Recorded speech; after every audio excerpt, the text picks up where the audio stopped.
Give me a business. Name something completely random. A record label? A record label. You want to start a record label. So, record label, what do you have? You have, this is completely on the fly, record label. So, let me wipe my board. This is completely on the fly, unprompted. We're testing my business genius for the Hustlers University. Let me clear my beautiful diagram here. Right, so how does a record label make money? Make.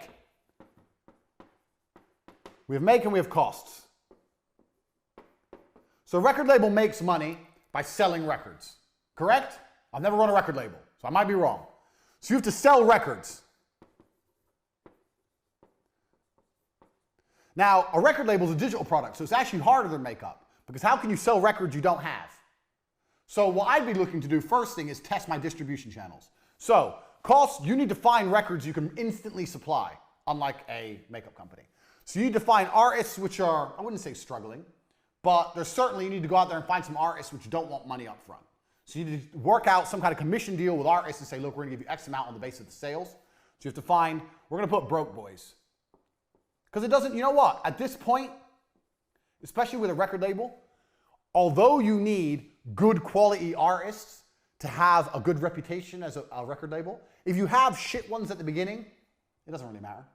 If you have some shit ones and you sign Rihanna later on, is anyone going to be like, oh, they have Rihanna now, but 3 years ago they had that crap band no one's heard of? They ain't going to care. It's not going to damage your reputation. So at this point, you can just get Broke Boys. Get Broke Boys, offer them a commission deal to make to try and sell records. So let's say we're selling a record for £1. Let's say it's a 50-50 split, 50-50. Now you've got distribution channels. How are you going to sell the records? Where are you going to sell them? Apple Music, Spotify, whatever. You have to test the distribution channels, test them out. Test out an independent distribution channel. So let's say you do all the traditional distribution, traditional stuff. And let's say you want to try and sell some stuff independently. So let's say you start a website or you go on, is MySpace still even a thing for music? No, what's the other one? SoundCloud or something like that. Yeah, so there's a few other abstract ways you can try and sell money. You can try and sell records. Let's say through their own website or through SoundCloud, through some of the other ones. You can try some abstract methods. Now here's what I would do. I'm running a record label. I find Broke Boys. Broke Boys agree to go a 50-50 split. I promise to sell loads of records. You have to promise, this is your job. So I'd promise to sell fucking 100,000 records a month. Some bullshit, I promise, I'd lie. This is what I do all the time, no big deal, 100,000 a month, easy, easy, easy. I'd get them, I'd put them across all the distribution channels. I'd see how many we sell. If we don't sell any, do you know whose fault it is? The Broke Boys' fault. I'll come back to them and go, okay, well, yeah, we have 2 of your songs. It's not enough. People don't know who you are. We need to produce some content to raise your profile. I don't know if you guys have any videos of you performing live. We need more music we can put out there. Da, da, da. And I would just continue to extract from the Broke Boys more videos, more songs, all for free, all based on a commission deal, and just put it out there. Speed, just like we said in number 1. Like I said, I've never run a record label in my life. This has come off the top of my head. Speed. Give me more, give me more, give me more. The more they produce, the more they give you, and the more you put out there, it doesn't matter. If you sell a little bit of each, you're going to start to make money. Look at what we do and what I do, all my different businesses. At this moment, I run CobraTech.com. I have the War Room, which is a business in itself. I have the webcam business. I have 2 YouTube channels. I have casinos. All I do, because it's just speed, scattergun. So in this kind of particular, if you're going to do a record label, you need to have as much as possible video and music that you can afford. And when I say afford, a commission only deal, just constantly put out there, speed, on every single possible distribution channel. That's what you need to do. Then what you do is, when you have these boys everywhere, Broke Boys, the Broke Boy record band, you have them everywhere, and you have tons of their stuff, then you can approach someone who's not shit, or a little bit better. So we have the Less Broke Boys. Less Broke, well, right here. My terrible writing, because I'm writing at an angle. And when you go to Less Broke Boys, you can say, well, look at the Broke Boys. We've got them on Spotify, SoundCloud. They're on their own website selling. They're here. They're on iTunes. They're there. Look at this. This is some videos of them performing. Yeah, we use these for promotion. They're on this YouTube channel. They're on that YouTube channel. The Less Broke Boys will be like, oh, these guys, they actually got them a lot of promo. What did you really do? All you did was extract it from these guys. Now the Less Broke Boys might want to work with you. Maybe you don't give them, maybe there's a slightly better commission deal. Maybe they get 60, you get 40. Take their shit. Before you know it, you're going to have a catalog of stuff. So people go, who's this record label? You go, well, bang. And you type any of those bands in, and they flood the internet with things. Now you're a real record label. Now new bands, up-and-coming bands want to work with you. Just because the amount of promo you got, you put them everywhere. One of these up-and-coming bands might be the next big thing. Who knows? All I've done in this business model, I don't know anything about record labels. All I've done is stick to my tenets of business. One, this is free. This is free. This is running a record label from your bedroom.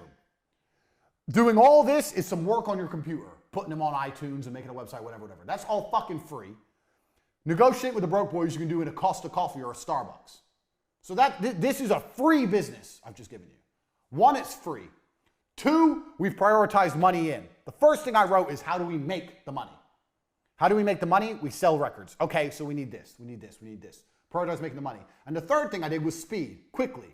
Get out, get out, get out. Tell the broke boys to make more. Tell the broke boys to start a daily vlog of them recording. A daily vlog of what it's like in the band. Start putting out on a YouTube channel. Speed, speed, speed, more, more, more. Give me content, nonstop. Speed. All I did was stick to my 3 basic business principles. Now, imagine you try this for 6 months and it doesn't work. Have you lost money? No. What did you lose? You didn't have a big fancy office. You didn't lose nothing. What's the worst that can happen? What's the worst that can happen? Nothing. And that is the exact point I'm trying to teach here. If you stick to these 3 tenets, in nearly any business, you'll launch it for basically nothing, and nothing can go wrong. Nothing can go wrong. Point 4. Let me clear my board. I'm going to get some hot chick. I'm going to sit here and wipe the board. In fact, let me message a female right now. Sorry, bear with me. Let me get a member of staff. Right. Point 4. Staff. Now, this is going to be a controversial one. But bear with me. If you're watching so far, you should have learned a lot because we're just getting fucking started. We have 100 business points to go through. We're on number fucking 3. Number 4. Family and friends are actually the best staff you can possibly get. Now, people say don't mix friends with business, don't mix family with business. Can you clean my board? Sit here and wipe it, please. Don't mix friends with business. Get that shit off. Don't mix friends with business. Don't mix family with business. That's a lie. So the reason people say this is because people are dickheads and they can't get along with anyone. They can't get along with anybody long enough to make any money. But I guarantee you have family members right this second who can make you money. I guarantee you have a 15-year-old niece, nephew, cousin, brother, whoever, who knows more about computers than you do. I guarantee there's a 15-year-old out there with nothing better to do who knows more about Photoshop than you do right now. His stupid ass needs a job. So you can start a company right now. You can call up all your cousins. One of my cousins works for me. My brother works for me. One of your cousins, nieces, nephews, whatever, some 15, 16-year-old who's in school and bored and say, we're starting a company. I'm going to make you a director. You're going to have 10% of the business. You're going to do everything I say. And by the time you're 20, you're going to be rich. Not bad. 7 out of 10. You're going to be rich. And he'll come start doing work for you.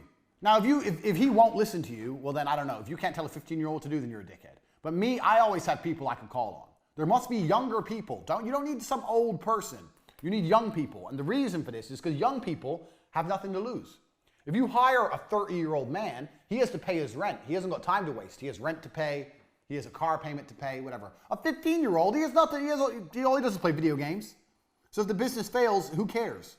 He has nothing to lose. So why don't you utilize him? You must have friends or family members who are young enough in a position that they have time to waste. Don't hire people who can't afford to not pay their rent. Hire people who live for free. If you have friends and they have a kid, go to your friends and say, your kid's 15, he's good with computers. Yeah, I'm thinking of starting a company. I'm thinking of letting him work with me for free at the beginning, see if he's good, and if he's good, I'll start paying him. They'll love that. They'll love the idea of their son or daughter getting some enterprising work. Yeah, good idea. What's the business name? Bang! There are free, effectively free workers everywhere. And if they're not free, they're extremely cheap. And they're everywhere. You just don't utilize them. So now, let's think of you own a website business. I don't fucking know website business. Let's say you don't know, like you're me. I don't know anything about building websites. You want to start a website company. It's oversaturated. I wouldn't recommend it, but let's say you start one. You go and you find a 15-year-old, and you tell his ass to learn how to make websites. You convince him it's a good idea, and then you start taking money and you give it to the 15-year-old. You're a middleman now. The 15-year-old works for free. You can do websites cheap now. You can do websites for $300. I'll do an entire website for $300. Half now, half when it's done. People are like, $300 for a website? Yeah, $150 now after it's done. Take $150, give $50 to the 15-year-old, tell him when he's done, he gets another $50. $100 for him, $200 for you, you ain't done shit, boom, wham, bam, done. He can even start your company website for advertising at the beginning for free. Bang, you have free workers out there. Find young people, because young people can afford to work for fucking nothing. You trying to find members of staff that have mortgages and fucking pension plans, that's expensive. The best staff you can find are young people. And in most cases, young people know more than the old people anyway, especially about technology and stuff. Young people are fantastic. I love hiring 18, 19-year-old kids. They know fucking more than me about fucking TikTok, Instagram, all the blah, blah, all the shit that's big. They know more than me. I'm 33, I'm not even old. These kids are sitting there going, we need to do this and this and this. I'm like, go then. They're like, I'm like, how long is it gonna take? They're like, a week. I said, no, it's gonna be ready tomorrow. Tomorrow, show me it, done. Don't piss me off, go. Speed, back to lesson 1. Bang. So you already have workers for your business. You already have them, you just don't fucking use them because you're lazy. So contact them right now, let's get started. I apologize for the change of face, but Andrew has invited me here to talk about another very important point when it comes to making money, which is work with family when possible. That's why I'm here. Now, it's very easy for people like me and Andrew to tell you to work just with family members because we're two brothers and we're exceptionally close, but we actually learned this from other people. Me and Andrew have always been best friends, but we used to fight and argue when we were growing up, and when we were 16, 17, we worked in completely different, let's call it fields. I mean, we worked different jobs. We weren't actively putting our resources together and trying to make money. We had some friends who were Pakistani guys from the United Kingdom, and they taught us a very important lesson. One of our friends, I won't say his name, but he had a Ferrari and he used to drive it around our hometown. And we were very impressed and we said, well, how do you have this Ferrari? Because he was only a lawyer, a junior lawyer, making maybe £50,000 a year. A good income, but not a Ferrari income. And he told us, he said, you English people, you white people actually, he said, mixed race, have it all wrong. I have 6 brothers, and what me and my brothers do is this. One of us is a doctor, one's a dentist, one's a lawyer, one's an architect. We're all in different fields. What we do is we live in the same house. Our wives live with us. Our wives cook the meals and look after our children. And we pool all of our money together. That way we own the house instead of renting 6 other houses. I thought, oh, that's pretty clever. And what about the Ferrari? They said, well, a Ferrari finance payment is £2,000 a month, more than me on my own. However, I don't drive the car all the time. So me and all of my brothers, we bought these finance agreements for the Ferrari, our Range Rover, and our Rolls Royce. And we all drive them whenever we want. I thought, wow, that is smart. That's a conversation that got me and Andrew thinking at a very young age. From that point on, whenever we were renting a small apartment, we'd rent it together rather than pay 2 separate rents. Property prices in England were still too expensive for us to buy. But when we worked together, when we were looking at making money, we thought, how can we do this together? And everything from there went into a single pot. Up until this day, we're multi-millionaires. We share bank accounts. I don't know what's in whose account, under what name, which house, which car is owned by who. I mean, I know on paper, but it doesn't matter because everything is collectively owned. Now it doesn't matter so much. Me or Andrew could go our separate ways, buy our own family home and have 3 supercars each if we wanted to, but we don't. You see, when we were much younger, our first ever supercar was an Aston Martin Vantage. An old one, cost us £65,000 secondhand. It wasn't the most amazing car, but we paid for it, the both of us. That way we had a supercar for both of us to use. The money we saved, we put into business, the other activities we were doing, and that helped us propel forward to the point we're at now. So sure, it'd be easy to divide resources and split now, but why? Am I going to reach the next level faster if I do that? No. So now I live in a 7-bedroom house. My driveway is full. It's got 6 cars on it. I actually need to extend it now because Andrew won't stop buying cars, but that's fine by me. Always work with family. Now, my cousin from the United States is in a very lucky position. He's now living here in Bucharest. He works with us, and he essentially works with us forever. As long as we're making money, he's going to be here and he's part of the team. When I first met him, he was 5 years old. I didn't see him again until he was 19. Now, when he was 19, he was smart. He had it all going on, but he was a bit privileged. His mother was a very well-to-do woman, a best-selling author in the field of political science and a university professor. And he was at university, everything was getting paid for him. I thought, okay, he's not from the same world as me. But then things started going wrong for him. He was sleeping on a floor, delivering pizzas, living the kind of life I remember. So after 2 years of what I call the struggle, I thought, okay, it's time to bring Luke back in. And Luke is now a member of our team, as he is a member of our family. Now, I understand not everybody has brothers. Not everybody has cousins. You may be an only child. You may be an orphan. I don't know what you are. But everyone's got those people. Those people that are so valuable to you that you wouldn't stab them in the back for $1 billion and 1,000 women. Those are the people you want to work with. As long as you are sure that they share your sentiments, those are the people you want to team up with. Pool your resources, live in the same house. If you're broke, if you're both working dead-end jobs, rent one room together if need be. If you're good friends, if you meet a woman, tell them to take a walk for an hour and come back. That is one of the keys to mine and Andrew's success. Lesson 5, command respect. Now, what I want to do in the 100 points, this 100 tenets of business, is I don't want to talk too much about the fluffy bullshit that all the other millionaires talk about and teach, because what they're really doing is copping out. So it's very easy for Tai Lopez, who has no real business skill. Tai Lopez doesn't know anything about business, to say, you get rich by reading books, because it sounds easy. Then everyone goes, oh, really? Okay, I'll read books. It sounds easy, but it's not true. And think positive, you'll get rich. That's not true either. But some things are true. And number 5, this is true. Command respect. This is true. So I'll give you an example. We're going to go back to Dan, the T2 guy. So I still talk to Dan sometimes now. And he's a good guy. He's got a good heart, but he just loves drugs. Some people do. One of the reasons I'm good at business is because I command respect. And I command respect because I'm a physical specimen of a man. This is the reality. I'm a professional fighter. So this helps me, whether I'm running my webcam girls or whether I was pitching television advertising. There's a level of respect humans have for other humans who are a physical specimen. Dan is a big black guy. The way Dan sold and acted and treated staff, he could get away with that he couldn't get away if he was an obese white guy. Because there's something evolutionary about humans. And if you're a person who's viewed as strong, people respect you and people trust you. If you want to run a business and you want people to spend money with you, one of the best things you can do is go to the gym. Tell you the truth.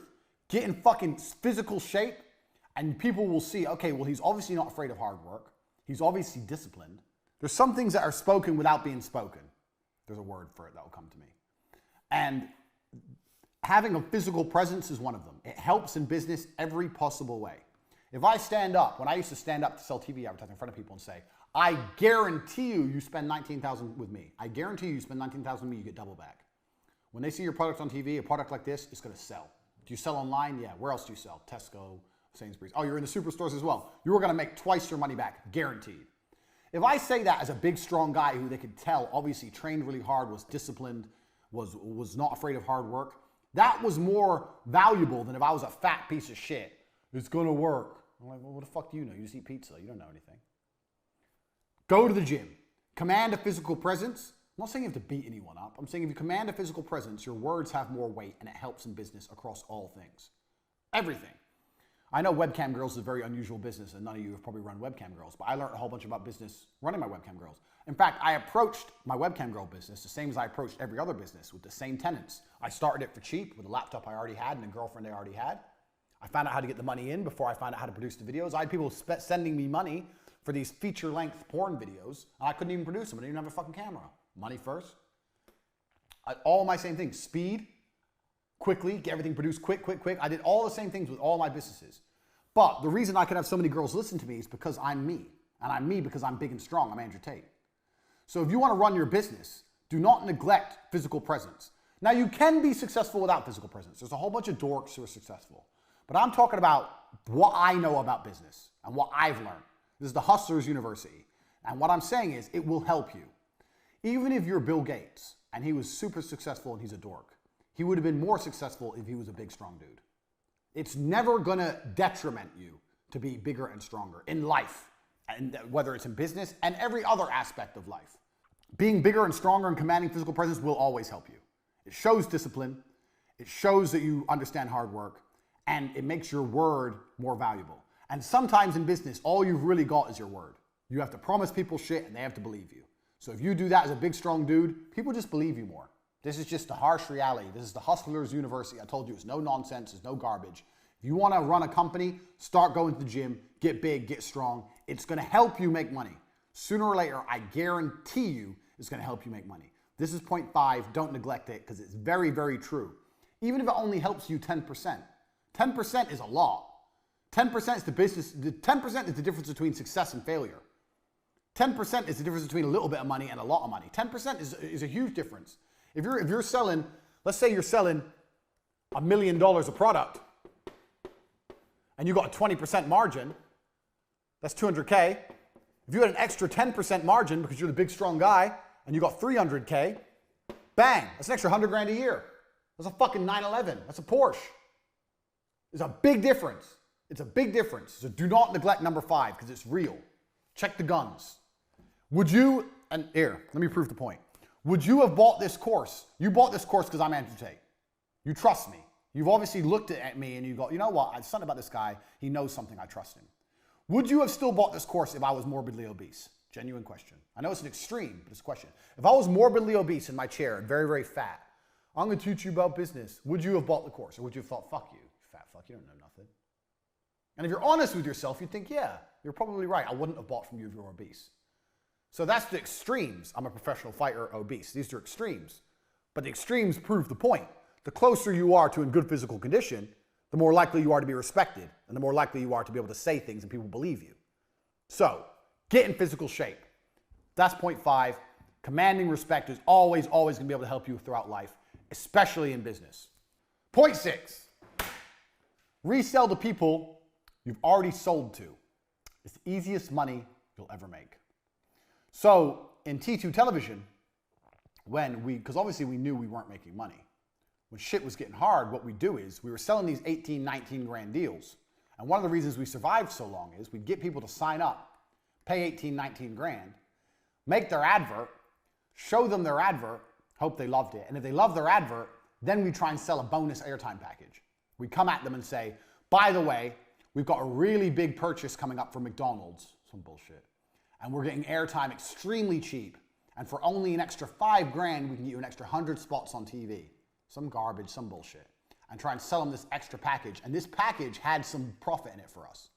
The spots we'd give them would be in the middle of the night, cheap, bullshit. And this was our only chance to make any profit. So if they said no to this, we did all the work for effectively nothing. If they said yes, we'd sell it for 5 and it was like 4 grand profit. That's how we were surviving. So if we tried to put that in at the front end and sell 24, 25 grand packages, we couldn't sell it. But if we sold them at 19 and then tried to upsell them later, we had about 60, 70% upsell rate if people liked their advert. So the easiest money you'll ever make is selling to people who have already bought from you before, as long as you relatively fulfilled your deal. So we did it after the advert. We never tried to sell it to them before they saw the advert because then it was much harder to sell. So if you do a good job or a half good job, the best customers you're ever going to have are people who have already bought from you before. You should already know this about business. This is a very easy one. But it is so much easier to sell to someone who's already bought from you than it is to sell to someone new. A lot of you watching this may have already bought something from me before. Congratulations, you must know a lot of shit. But it's very, very important. It's very, very true. So I know a lot of people with a lot of different businesses and they all call me up for advice. And one of the first things, I had a guy call me up about 2 months ago and he was saying he was struggling for cash. He asked me to borrow money. And I said, I won't say who he is or what his business is because you'll know. Some of you will know. So to protect him, I was like, well, okay, how much do you need? He's like, 200 grand. So how many customers do you have? He goes, oh, all in all? Yeah, all in all. How many customers are on your database? He goes, oh, about 10,000. Like, bro, there's your 200 grand. Put together a fucking email campaign. Do a huge discount. You don't have to let it leak out into the public. Let them pay full price. These people have bought from you before. Put it all together, pow, and blast it out. There's your 200 grand. What do you need me for? These people have bought from you before and you delivered. There's your money. Your money's sitting right there. Go get it. So easy to sell to people who have already bought from you before if you did a half good job. In business, you don't need to sell to tons of people if you can sell to the same people over and over again. And it's much easier to sell to the same people over and over again than it is to keep finding new people. Keep that in mind, especially during times where you need cash, or you're trying to raise cash, or you want to increase cash flow, the first thing you should do, if you have a company and you're making a bit of money, making a little bit of money, and you go, you know what, I want to make some more, what can I do? Don't look at advertising more. Don't look at getting new customers. Don't look at a new product launch. The first thing you should do is go, is there anything I've already got that I can resell to people who have already bought from me? And that is the easiest money you're ever going to make. Don't forget that, because you'll need that at certain points in your business career. You're going to need to be able to pull that ace out your sleeve and generate money from thin air. So keep in mind, that's point 6. All right, point 7. This is another one that goes back to point 2 and point 3, but this is really important. Don't get legal before you get rich. This is super important. We're talking about hustling here. I'm telling you the hacks to becoming rich. Do not get legal before you are rich. You can fix your legal bullshit when you've already made money. It's a shame I've deleted or erased my beautiful makeup diagram, but it's very similar to what we were saying earlier. I know so many people who have registered a company, registered for VAT, registered with the tax man, already have an accountant, and haven't made any money yet. I, in most of my companies, will make $1 million before I'll even consider fucking around with a tax form, talking to an accountant, or registering any fucking companies. All that shit is on the later base until you have proved the viability of your company and you have money coming in. When you're rich and you have money in the bank, then worry about that stuff. Do not waste your time, energy, and money doing all that legal crap before you know anything about whether your business is going to work or not. Don't do that. It's counterproductive and it's expensive and it's a time sink. If every time I had to start a company or an idea, I had to go register a company, get an accountant, do tax forms, do VAT forms, what a waste of time. I've started maybe 100 companies in my life. 20 of them made money. You're telling me 80 times I would have had to fuck around? Don't do that. I know so many people who have a company legally, but don't have a company in reality because it exists as a legal entity, but it does not provide cash. A company provides cash. If you're a street drug dealer, you own a company. Much more than the guy with all the legal entities which ain't making money. We're hustlers here. This is the Hustlers University. Do not confuse this. Money in. What's the lessons I've been teaching you? Money in. Where's the money in? Legal shit is a cost. We're not interested in costs until we've seen the money in. Do not get legal before you get rich. You do not need any legal bullshit. You need a website, a domain name, and that's it. You do not need any legal bullshit before you get rich. Don't make that fucking mistake. The reason people do that is because it makes them feel better. It makes them feel better because then they feel like they have a company. So people go, I want to start a company. They don't know what to do and they don't know how to make money. So they think, well, if I spend money and set it all up legally, then I've got a company. Then they feel better inside, like they've achieved something, when really they've achieved nothing because they're still not making money. Don't fall into these traps so you can walk around telling everyone you have a company because you spent money. Anyone can spend money. Making money's hard. Spending money's fucking easy. Do not do that vanity, I own a company on paper garbage. Fuck all that off until money's coming in the bank. Do not get legal before you get rich. Extremely important. Point 9. Use what you got. So, this comes down to one of the ideas for what idea of a business to run. So, I just gave you the example of the 15-year-old cousin who can make websites, now you own a website company. Or your 15-year-old cousin who can do, I don't know, who knows what he can do. He can mow lawns. Every 15-year-old can mow lawns. Now you have a lawn mowing business. Bang. Tell his stupid ass to go deliver some flyers. Drive him around in your car. Play some 2-pack. Chill out in your car. Text some bitches. Drive at 5 miles an hour. Let him drop off all the leaflets. And then let him mow all the lawns. You collect all the money and just pay him a percentage. Bang. You now own a lawn mowing company. Congratulations. Use what you got. I made a lot of money with webcam girls. If you're watching this, you don't know that. Webcam girls. You can go to chatterbait.com. You see girls on there on webcam, getting naked, talking to dudes, taking money. That made me millions and millions of dollars. I came up with that idea by sticking to this principle. Use what you've got. So right now, if you're sitting there, make a list of everything you have. And I mean everything. You have a house, let's say it's rented. You have a car, it's on lease. You have physical strength. Let's say you're a strong guy. When I was making my list, I was writing everything down. I was like, well, I've got 6 girlfriends. 6 girlfriends. So, okay, how can girls make me money? Strip club, but that takes money to set up. Remember? Costs, money in. strip club, I cannot get money in a strip club without a club. So I looked at all the costs for a strip club and realized it's too expensive before I could get money in. It's too big a risk. Remember? It's too much risk. I could lose 300-400 grand. Can't risk that. How can I get money in? How can I get money in for having hot girls without spending money out? So my first idea was strip club. But I looked at all the costs. I was like, okay, so why do men spend money on girls in strip club? Because the girls are beautiful. They get to look at the girls, see some titties. Da-da. How can I do that without the club? Well, the internet. If I put them on the internet, it's cheap. This is literally how I thought. I stuck to my business principles. Okay, it's cheap. Start looking up, down, discovered the webcam websites. All right, so I've already got the girls, I've already got a laptop, I've already got the internet. Bang! The day I had the webcam idea, the same day I was making money. I didn't spend any money, but I was making new money because I refused to allow myself to spend. Then I started making new money in with the webcam because I knew I had the internet, I knew I had laptops, I knew I had girls. Use what you've got. Look around you. What people do you have? Does your old mother need a new job? Maybe she's at home and she's bored and she wants to, maybe she'll mail things for you. I don't fucking know. Do you have cousins, nieces, nephews? Do you have a girlfriend who has nothing to do? Use what you have. People, things you have. Make a fucking long ass list and you'll start thinking of ideas, business ideas. And they're going to come to you like the strip club came to me. But then you're going to sit there and go, okay, this is a good idea, but I can't afford that. But then you're going to go back to the other lessons I've taught you. Okay, this is how much it would cost to set up that way, but how can I get the money in that this would generate without all the costs? And if you do that and you sit there with a piece of paper and you write everything down and you stick to the principles I've taught you so far about how to start businesses, you may find a business you can start for a couple grand.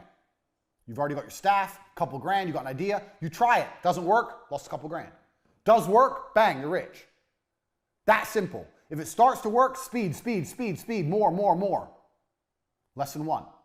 It's really not that complicated. This is how hustlers get rich. It's really, really simple. So, use what you got. A lot of you already have things you can use, you just don't use them. Uber's another one, man.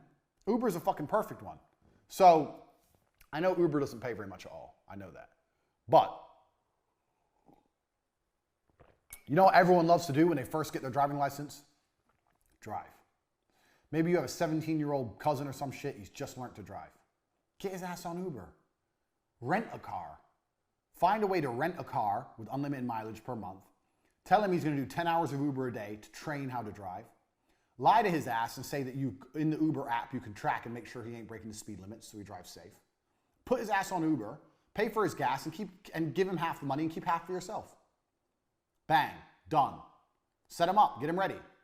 This is shit. I didn't plan. I'm just telling you things off the top of my head. Because this is how I think as a hustler. I don't need to sit and think. I just know there's money.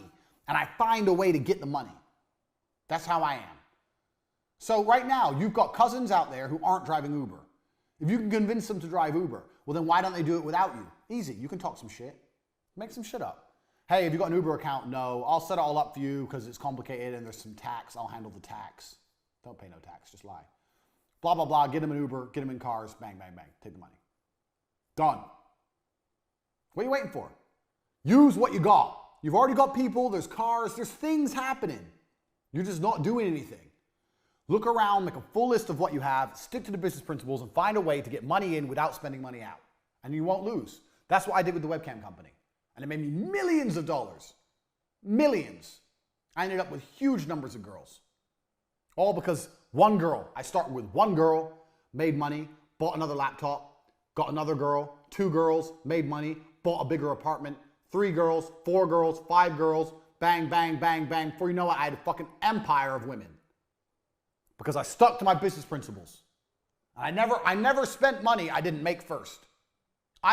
From my webcam company, which ended up generating over $7 million, I never once, ever spent money that I hadn't made. I didn't spend $1 out of my pocket that I hadn't already made first from the webcam company. I started that from zero. Just like I started my advertising agency, zero. And this is why when people come to me and go, I want to start a business, I need an investment. I sit there and think, you don't know about business. Because if you knew about business and your idea was really good, you wouldn't need my money. You'd pull it off for zero.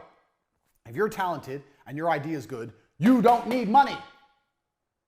So if you can't make it work for zero or for very little, then it probably wouldn't work anyway, and you just lose a whole bunch of money.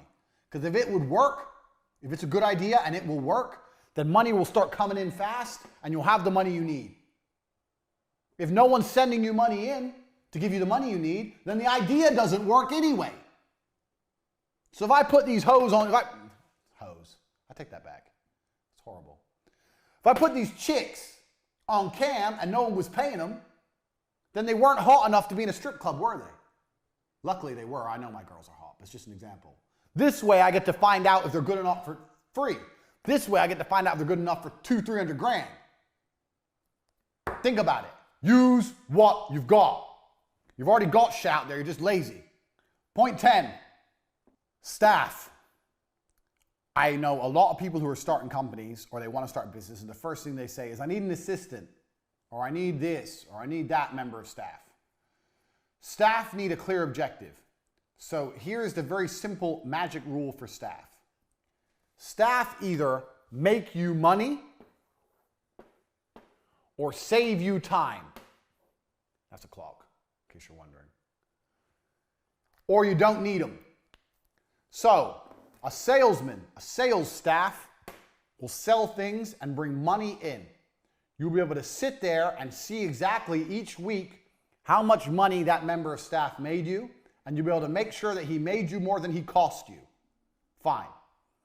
Other members of staff are going to save you time, even if it's a general assistant or PA. You'll be able to see the time saved with the tasks they've given. And you need to be able to sit down with a piece of paper once a month, once every couple of weeks, whatever, and audit your staff. Staff member. How much money did they make? How much did they cost? Positive or negative. Staff member. What tasks did they complete? How much longer from my life would it take me to do those tasks? Is it worth the money? Because if you could have done those tasks in your free time where you spent watching TV, then you don't need that fucking member of staff. Fire them and save the cash. You have to audit your staff very specifically by this method. They either save you time, or they make you money, or you don't need them. Now, anyone who's worked any kind of job knows if you go into any kind of company, most people are doing nothing. I've worked so many jobs, and everyone did nothing. In fact, I had a job at a company selling advertising. After T2 failed, I got a job at another company selling websites and all this kind of advertising. And I spent 3 of my 5 days a week reading Wikipedia because I didn't care. Because I had a basic and it was enough. And by then I was training to be a world champion and I was tired all the time. So I didn't give a shit. And no one called me up on it. No one noticed. 3 days a week, I did nothing but read Wikipedia pages because I couldn't access Facebook. It was interesting. That is literally the level of laziness most people experience. If you take out coffee breaks, cigarette breaks, chit-chatting in the office, most people do fucking nothing. I'm very sure you could fire 50% of the people in nearly any company and the company would be just fine if the other 50% did some real work. Everyone's lazy. Big companies are inefficient because they haven't got time to do this. But you're not going to have a big company. You're a hustler. You're going to have a few members of staff. You're going to make millions of dollars. And you're going to make sure that you're either making you money or they're saving you time. Now, if the amount of time they're saving you isn't enough, or they're not making enough money to cover their wages, they gotta go. You gotta be ruthless in this game. But this is how staff, this is the magic formula of staff. So when people say to me, I want to start a company, I need an assistant. I say, an assistant to do what? Oh, just to help me with things. What things? What things will they help with? How long do those things take? How much time is that going to save you? And why do you not have the time to do them yourself? Because you want to watch TV? Because you need to relax? Because you're afraid you'll burn out? Shut up. It's garbage. It's all garbage. You want to feel important and tell someone what to do. That's not how you get rich. This is the magic staff formula. Do they make me money? Do they save me time? Write it all fucking down, work it out, and if it ain't good enough, they gotta go. Simple. That is how you manage staff. Because I get asked so many questions about staff. Making me money, save me time. Done. Another thing that's important with staff is you have to teach staff your business ethics. So, whenever I have a member of staff, I've argued with staff plenty of times because everything must be done quickly. But that is how I work. That is how I want them to work. Now, I am 100% certain that even if it's only by 1%, the fact that I am uncompromising in the fact I want things quickly, things get done quickly. Or quicker. If I didn't say anything, it may take 10 seconds. If I complain, it may take 9 seconds. It may only be a tiny saving. But that is how I work. That is how the people I work with, I want them to work. Speed is everything. So when you get new members of staff on board as well, make sure they understand your business principles, especially number one, because that is your business mantra, speed. So if you have a salesman and he's selling and he's doing fantastic, that's good. You can sit him down and say, you know what, you're doing a fantastic job, you're making lots of money. I'm very, very proud of you. Look, you're making this, you've done really well, you're making target. There's only one thing I want to talk about, is how quickly you work. I'm like, what do you mean? I'm hitting target. Yeah, you are hitting target, but when you're inputting information into the system, I think we can get that done quicker. There must be a faster way we can get that done. Free up his time. If he does things quicker, he has more free time to sell more products, he'll make more money. Speed. No one ever works fast enough. When I was fighting, jab, cross, the basics is never quick enough. It has to be quicker. It has to be quicker. In fighting, there's no such thing as too quick. Everything must be faster all of the time. It's the same in your business. All of the time, faster. All of it, all the time. If your assistant is saving you time, if they work faster, they save you more time because they have more time to do more things to save you time. Faster, all the time. So even if they're both performing, you still have to re-incentivize and re-alliterate point one. Point one is super, super important. If you do that, you're going to get more out of your staff, more money's going to be made, more work's going to get done. It's better for everyone as a whole. I learned this business. I learned this. We're going to come, I'm probably, some of these points will overlap, but before television, I worked as a fishmonger. When I was 15 was my first job, and I used to carry boxes of ice and fish at 6 o'clock in the morning on the market. Shit job. In the middle of winter, you're carrying ice, 6 in the morning, it's -5, it's horrible. Your hands are shaking, it's a horrible job. And I got paid no money, but I did it because I wanted money. So if I'll do that at 15, your 15-year-old nephew will make a fucking website.